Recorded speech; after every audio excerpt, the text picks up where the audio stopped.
Hello everyone and welcome back. So today I am actually going over my May TBR, and also I am doing the Asian Readathon, which was created by another YouTuber. Her YouTube channel is called Read with Cindy. So I am actually going to have two separate parts to this. I'm going to have what is just miscellaneous things that I'm going to be reading for May, and then I'm going to have my list of books that I'm reading specifically for the Asian Readathon. So let's get started.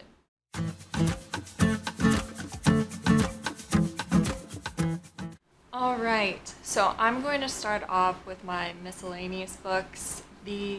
I have two of those books. One is for a book club that I'm in. It's called the Wicked Spirits Book Club on Goodreads. It was actually created by another YouTuber who is the Novel Lush, so I would recommend you guys check her out. And the book for May is Guilty Pleasures by Laurel Hamilton. Now this is a paranormal romance, and it is following the main character, Anita Blake, and it's the first book in the Vampire Hunter series. So it does look to be a shorter book. It's about 265 pages, and this is just the introduction to the character, and I guess her fighting vampires and possibly vampire lover maybe in this. I don't know too much. I didn't want to spoil it, so that's kind of all I know for now. And I picked this up from the library. So the next book that I picked up from the library as well. This is not for a book club or anything like that. I had saw this book in the library a couple months ago, and it sounded really interesting, but I didn't have room for it in my TBR then, so I said to myself, if it is still there the next time I go to the library, I'm picking this up. And so I did. This is The Girl King by Mimi Yu, and this is a fantasy where two sisters end up fighting for the throne, and one of them has magic and another one is more combat savvy. So it will be interesting to see these two end up going head to head for being empress. And I believe this is a newer novel. I think it came out in 2019.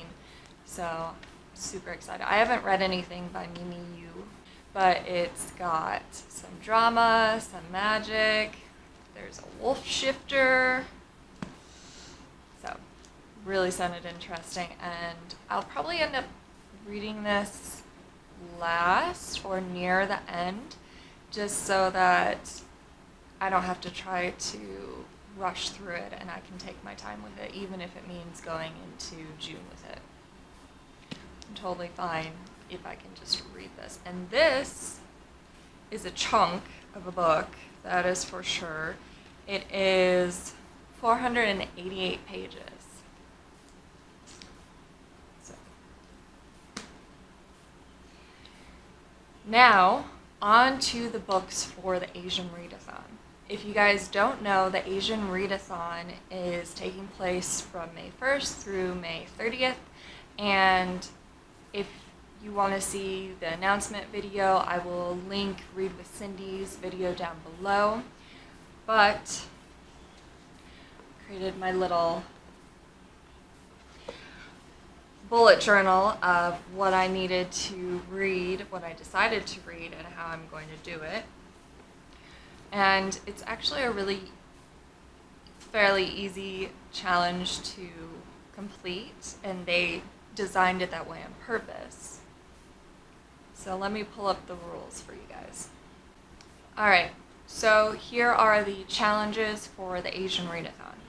1. Read any book by an Asian author. 2. Read a graphic novel featuring an Asian character or written/drawn by an Asian author.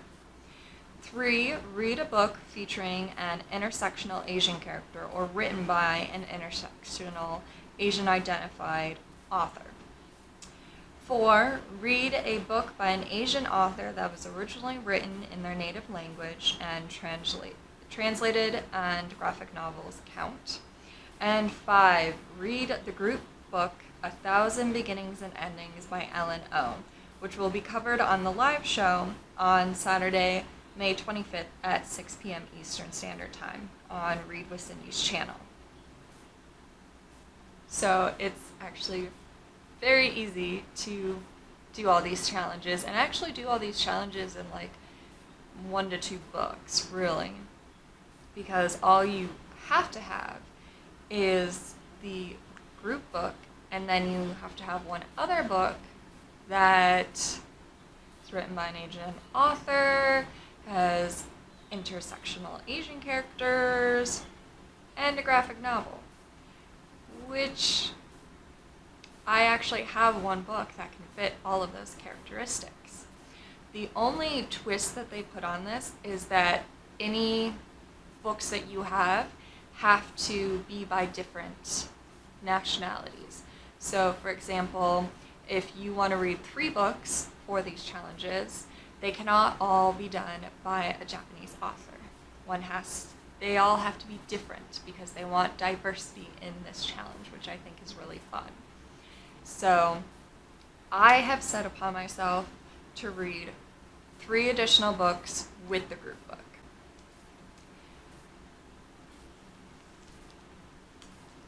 So this is what the group book looks like, 1,000 Beginnings and Endings by E.L.F, and it is a collection of Asian-inspired stories by multiple authors. And as you guys know, I love some retellings and some legends and myths, so super excited to pick this up. Let's see. It even has like all the authors' bios in the back, which is pretty cool. So if you really liked one person's writing style, you can look them up. And it is 323 pages. So not that bad. Fairly medium-sized book, if I would say. And it says on here there's 15 retellings. Super excited. I'm not sure if I want to read this closer to the live show date or if I want to read this first, read all the mini stories, and then reread it right before the live show. I haven't decided, but I'm excited. So after the required group book, I have chosen these 3 books. Now, you guys have probably seen this on my shelf. I've had this for a while now. So this is Princess Jellyfish, Volume 1, and I believe the author's name is Kiko Higashimura. Please put the proper pronunciations down below because I really want to be able to pronounce these right. And I do have a feeling I butchered it. Very sorry. But this is a graphic novel, so you can kind of see there. I watched the anime a while ago, and I absolutely loved it. I thought it was so cute, and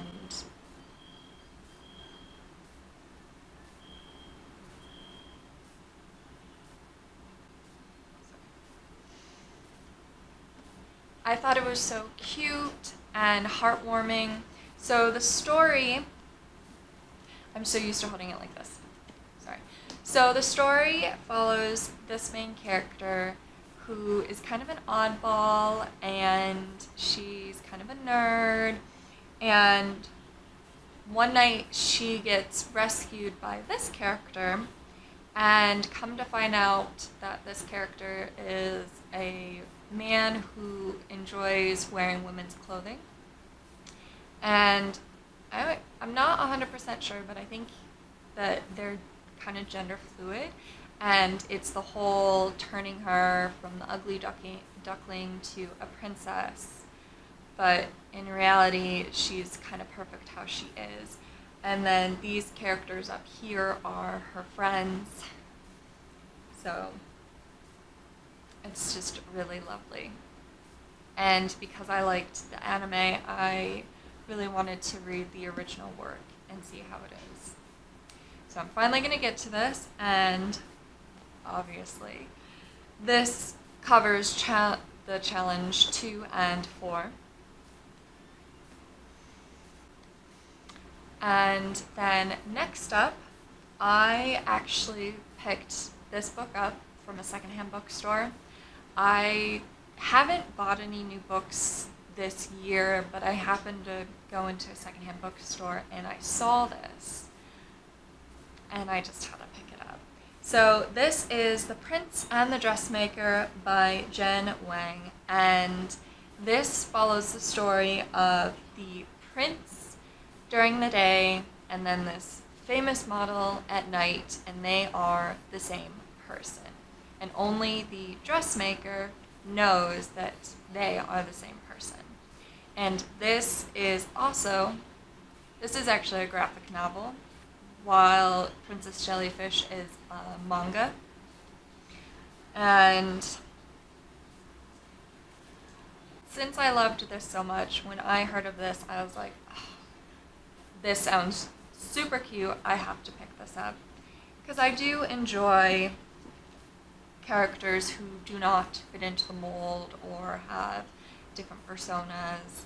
So this book counts for the 3rd challenge, which I believe is intersectional Asian characters. And then the last book that I have is actually a buddy read. So this book is The Dragon Pearl by Yoon Ha Lee, and this is a fantasy sci-fi, which I have not read too many where it's both those genres in one book. But basically, this main character is going after her brother who abandoned the, I think the Space Academy or the Space Naval Academy, something like that. And she has to restore the family name because they're calling him a traitor, and her family are fox shifters, so it has to deal with the tale of the 9-tailed foxes. So, super excited. The buddy read is with another book club that I'm a part of on Goodreads, which is Dragons and Tea, which was created by another YouTuber who goes by A Court of Crowns and Quills. I recommend that you guys check her out as well. So we are buddy reading this during the 13th through the 17th of May, and each day we're reading about 7 or 8 chapters.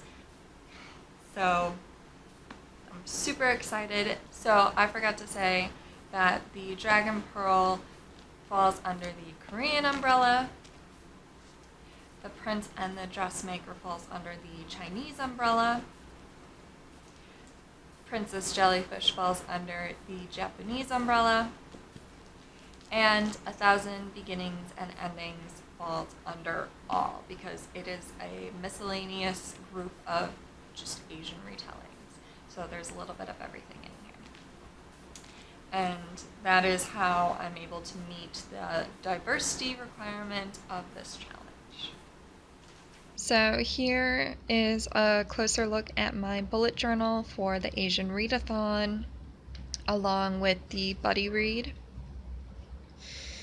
So you can see here I've got the titles, the authors, kind of what diversity it falls under, and also what challenge. And then I've got the specifics for the live show. And then here is the breakdown of chapters for each day during the buddy read. So Monday the 13th, it's 1 through 7.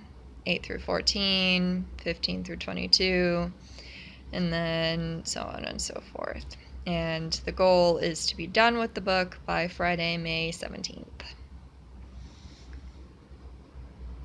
So that was it. If you guys have made it to the end, thank you so much for watching.